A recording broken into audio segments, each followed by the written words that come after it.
రక్షక భటుల్ని భక్షక భటులుగా మార్చేశారు. అలాగే ఆంధ్రప్రదేశ్ పోలీస్ సర్వీస్ ని ఆంధ్రప్రదేశ్ పొలిటికల్ రివెంజ్ సర్వీస్ గా మార్చేశారు. అలాగే ఐపీఎస్ ఇండియన్ పోలీస్ సర్వీస్ ని ఇండియన్ పోలీస్ పనిష్మెంట్ సర్వీస్ గా ఈ రోజు మార్చేసిన పరిస్థితి.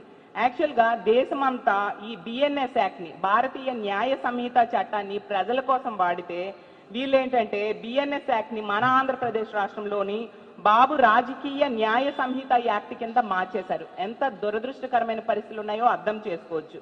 అసలు నిష్పక్షపాతంగా డ్యూటీ చేసే కాకి దుస్తులను ఈ రోజు ఎల్లో దుస్తులుగా ఈ కూటమి ప్రభుత్వం మార్చేసిన పరిస్థితి.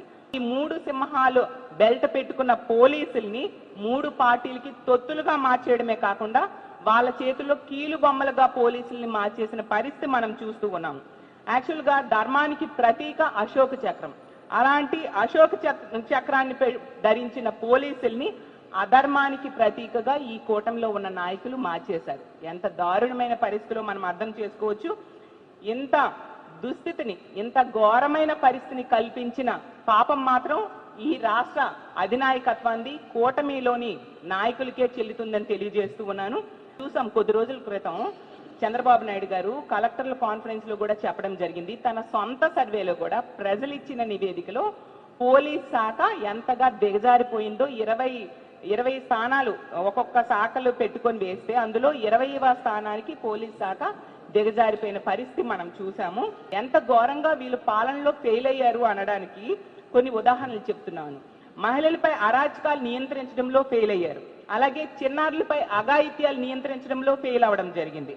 ఆడబిడ్డలపై రేపులను నియంత్రించడంలో ఫెయిల్ అయ్యింది. అలాగే అక్రమ మద్యం అరికట్టడంలో ఫెయిల్ అవ్వడం జరిగింది.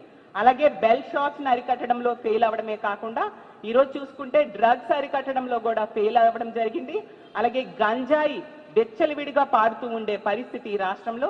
గంజాయి సరఫరాని అలాగే గంజాయి ఉత్పత్తిని అరికట్టడంలో ఈ రాష్ట్రంలో గంజాయి లేకుండా చేయడంలో కూడా ఫెయిల్ అయింది. ఈ రాష్ట్రంలో ర్యాగింగ్ నిర్మూలనలో కూడా ఈ ప్రభుత్వం ఫెయిల్ అయింది. ఈవ్ టీజింగ్ అరికట్టడంలో కూడా ఫెయిల్ అయింది. బిఎన్ఎస్ఎస్ చట్టాల అమలులో కూడా విఫలమైన పరిస్థితి మనం చూసాము. అలాగే లా అండ్ ఆర్డర్ కాపాడడంలో కూడా ఈ ప్రభుత్వం విఫలమైంది.